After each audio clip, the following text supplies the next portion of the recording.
What's up, dudes? Good to see you back. Today I have a photo that I'm going off of for one of my mom's friends. She's wanting a painting done of their boathouse, their family boathouse that they used to go stay in when she was little. She gave me the frame and the original photo in here, and it actually has a little note with it that I'm going to read. Kind of give some backstory on the painting and just a little bit of history on the boathouse here. It says, "Where memories were made. This was the houseboat. It sat across from the old dead McRae Dead River up from Wilkerson's Ferry. This is where we spent our summers and weekends. We would have everything ready when Daddy got there, and off we would go. This boat in front of the houseboat, Daddy got Rube Howell to build him as all the others before." So that man built this boat right here. That is crazy. It looks very, very nice. Which, I mean, I guess back then, down here, you probably just be better off building your own if you had the resources and knew how. Yeah, that looks really nice for somebody to have built that. It also says, "This is where Daddy taught me to drive this boat motor." So, yeah, that's a lot of cool, history to this. It's just a place where they would go and hang out during the summers, and swim and fish and just do all kinds of stuff. I have so many good memories of me and my family and my grandpa and stuff. He had a camp on the river as well, where it wasn't quite like a houseboat like this, but it was literally just up the hill from the river. So we would stay there and we would wake up real early and just go across the river and go fishing, or we'd go over to the sandbar and hang out for the day and just swim and ride the boat and tube behind the boat. If you've never done anything like that, man, it's so much fun. This is the before. I'll throw the after up right now. I like to usually have a color accurate reference. And this one, since it's kind of an old film photo, it had gotten kind of that old look and had a lot of pink and stuff to it. And the color wasn't as true to its original color as it could be. So I was able to go in Lightroom and correct the colors. So yeah, this is the canvas that she gave me to paint over and put the new painting onto. It looks pretty cool. It looks kind of old, but I mean, all the right stuff is there. It's a little orange for me, but I mean, that could be due to age or just that might have been what they were going for, to have a super orange sea sunset kind of look. So I'm not really sure who did this piece. Let's see. It says Unterzuber. That sounds pretty German to me. I'm not really a language expert here at all, but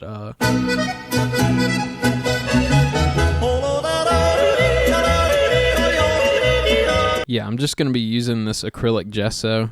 And if I remember right, I accidentally, I dropped some onto the painting by accident, but I think it ended up looking kind of cool. It looks like the sun just sitting there at the horizon line, like at that point in the day where you can actually look at it and see the shape of it and stuff.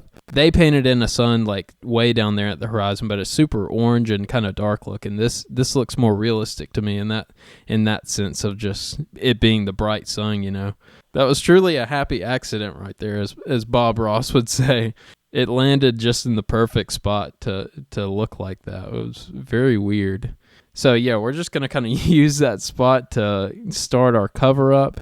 And we're going to coat this thing, I would guess probably 2 or 3 times to be able to cover all of it. There's also some kind of elevated brush strokes in this painting in particular, in the sails and in the boat section. So being able to get those to go away and not poke through the new painting is going to be part of our job here. So yeah, let's give this thing a few coats and see how it turns out.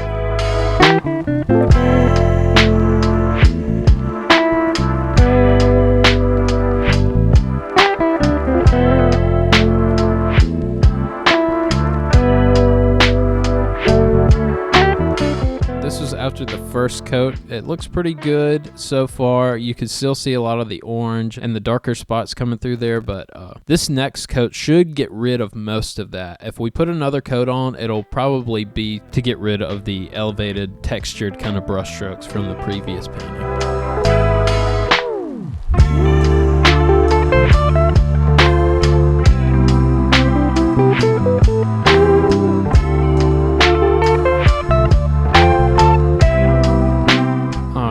Yeah, that's definitely looking a lot better. I'm not really seeing a whole lot poking through. There's a little bit that I can see, but after we get done painting the actual photo onto here, then we should be good to go.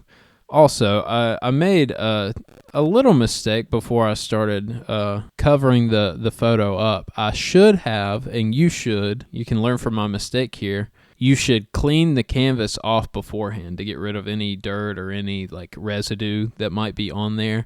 Just give it a nice wipe off with either just like a wet rag or I wouldn't get too chemically with it. Just water to get like the dirt off is fine. Unless it's like a water-based paint. I guess if you're covering something up, then it doesn't really matter too much what you're wiping off there. But yeah, just give it a little wipe down before you just get right into painting like I did. Got a little too excited and didn't wipe it off before. And you can see on the plate here that discolored spot right there. That's where I had my original white that I was dipping into. So after I dipped back into it a few times, I had picked up some of that dirt and just kind of excess stuff on top of the painting that wasn't wiped off. So you can see just how much that's going to have an effect on even your paint color. So be sure to just kind of head that off and just wipe your painting off before you paint over it. Either way, yeah, we ended up getting it pretty covered and looking pretty good. So now we can just get into painting this thing. I basically just sketched out the building first and the boat and all the like solid objects, and then I started up at the top with the darker spots in the water that would be like the tree reflections. The river has like a reddish kind of color to it, so that's what I had in mind whenever I was mixing these colors up and trying to use that as part of my inspiration, just kind of knowing what the river normally looks like on a bright sunny day and just incorporating that into here.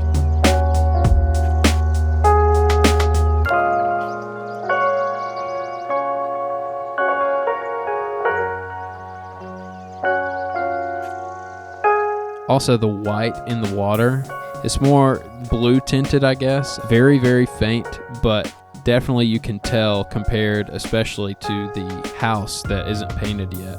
We did that. We put our darker color down here. I kind of used the same tone just to block in a lot of this. I knew the area towards the back was going to be a lot darker because it has a lot more shadow area. So as we rounded that edge and went more towards the shadow side of the houseboat, I just darkened the color up.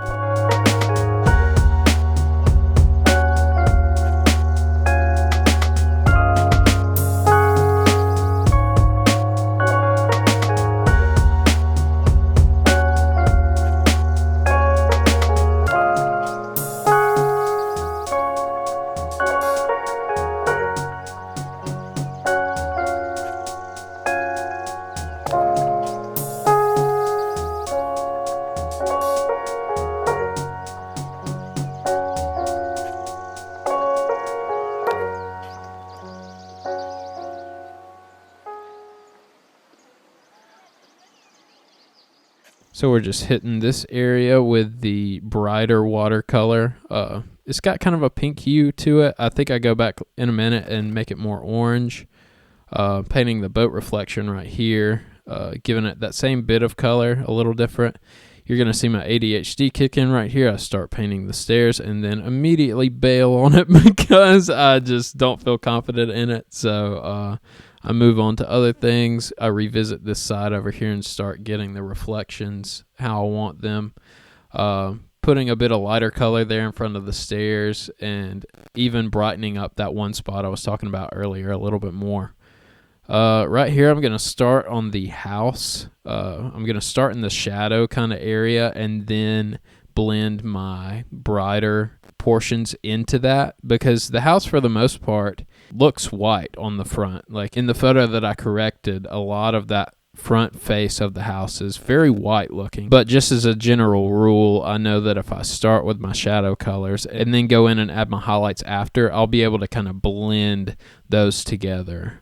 So just painting these shadows in on the front face of the house, and then I'm going to move on to the door right here, the inside of the house. I went with a dark color on it, but I don't go pure black right here, or even on the shadows on the back side of the house. I don't go pure black just yet because I want to save those for super close-up areas or just areas that absolutely need it. If you save your darks a little bit and bump them up and give them a little bit of saturation or just a little bit of luminance to make them not pure black, you're going to take your atmosphere and your realisticness, I guess, of your photo a long way. Just be very sparing with when and how you use your pure black. Unless you're being like creative. And I'm mainly talking in a realistic kind of sense. If you're going for realism and you're painting like an atmosphere, just be aware of your contrast mainly. Be aware of how you're using your shadows and your darks and how dark they actually are.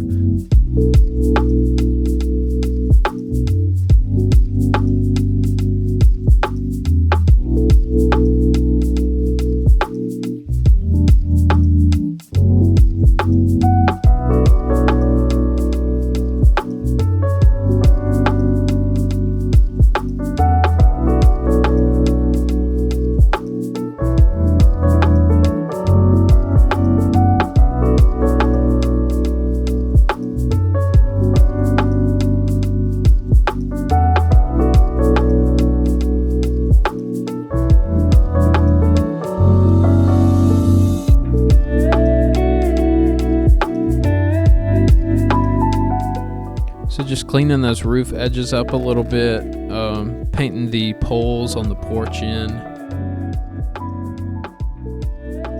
I feel like that one could have been a little straighter, but you know, it is what it is. I'm going back on here and I'm painting some more shadow color in. I didn't quite get it deep enough that first pass, so just went back and added a little bit of color, and you can see how much already that's kind of helped us out.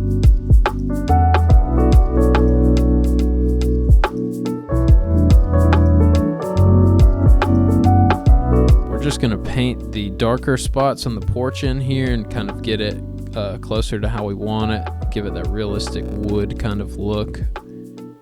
And then we're going to move on to our boat color and start getting it blocked in. So we'll do this lighter green here, and then we're going to go in with a darker color and add our shadows, and that's going to kind of give us the shape of the boat overall.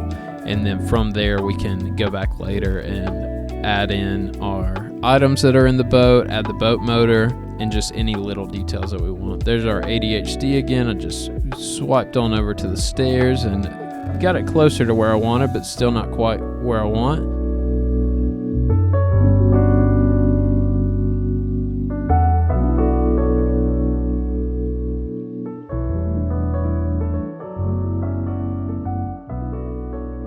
So yeah, we're coming back here the next day, and I seem to be starting with the water. I think that it's good to kind of give your eyes a break from your paintings for a minute. I don't know if you're the type to finish your stuff in like one sitting or anything like that. I'm typically not. I like to paint on it for a couple hours and then give myself a break and come back to it either a few hours later or the next day and kind of see with fresh eyes what I need to work on. So whenever I came back to this, I felt like I needed more in the water, and I'd planned on adding water detail anyway, but I felt like I had everything close enough, and then towards the end I can come back and work on my foreground elements. See here, we move on to the boat, start adding some more shadow pieces, just give it a bit more detail, a little spotty variation in the boat color rather than it just being flat like it was. Now we're going to start painting in some little detail elements like the paddle and the fishing poles and tackle boxes and all that fun stuff that was in the boat.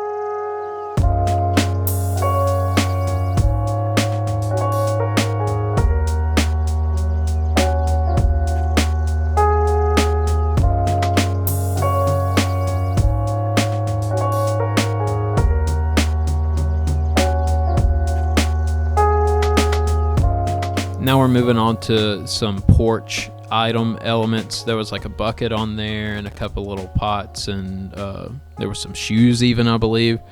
So we're just going to get those painted in, and I'm focusing mainly on the values and the general shape of the object rather than getting too caught up in the object itself. Usually if you just kind of get the general shape and values down, you can be pretty convincing with stuff like that, especially from far off. Like, not many people are going to just be right up on the picture. As long as you can have it be convincing at a bit of a distance, then it should be fine. You don't have to worry yourself with the details too much. There's actually a chair that sits over there in that weird dark spot on the porch, and I'm waiting for that section to dry before I come back and paint that.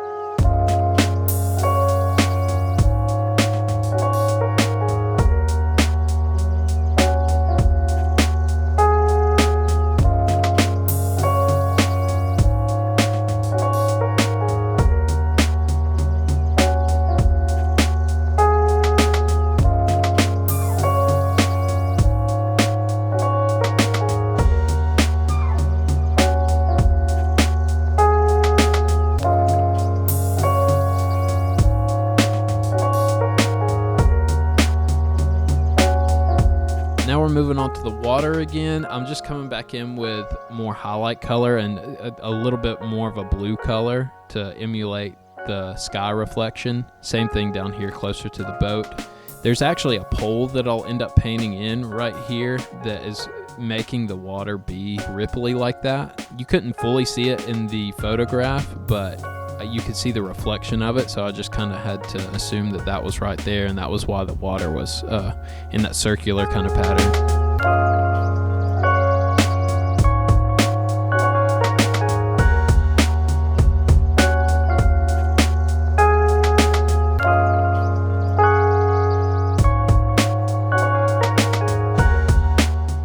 Now I'm coming back to this one color over here near the stair set. I think I'm just tiptoeing around actually finishing the stairs there. I would say that was probably the toughest part for me in this one, was getting those to look how I wanted. Like I couldn't ever quite get the shape of them or the color of them to be how I wanted, but I think I ended up with something that I was happy with. So right here we're just going to start painting the chair shape. It had like some purple and teal kind of colors to it. It reminded me of like the 80s. But yeah, we're getting that painted in. And for the most part, I mean, it's pretty much done. I'm coming back and adding some small details like some lines and stuff from shadows on the boards of the house. But yeah, I think that's pretty much it. I'm very happy with how it turned out. I like the colors of it a lot, especially based on what I was starting with. I want to start giving you guys more of this kind of thing, where instead of it just being the time lapse, I want to be able to kind of talk through my process and give you a little bit of insight into why I do certain things, so that you can kind of apply that to your stuff, whatever you're doing. And hopefully it'll give you a chance to learn from any mistakes that I make, which I will make a few. So there will be plenty of learning opportunities over here. But yeah, if you like this video, give it a thumbs up. Be sure to subscribe for more stuff like this. I'll definitely have more content like this coming. I also have my painting album art series that I've been wanting to do forever and finally started, so I'm really excited about that. Let me know what you guys would want to see in the comments, if there's any other ideas or any painting related things that you want to see. Anyway, that's gonna do it for this one, y'all. I had fun. I will see you in the next one. Bye.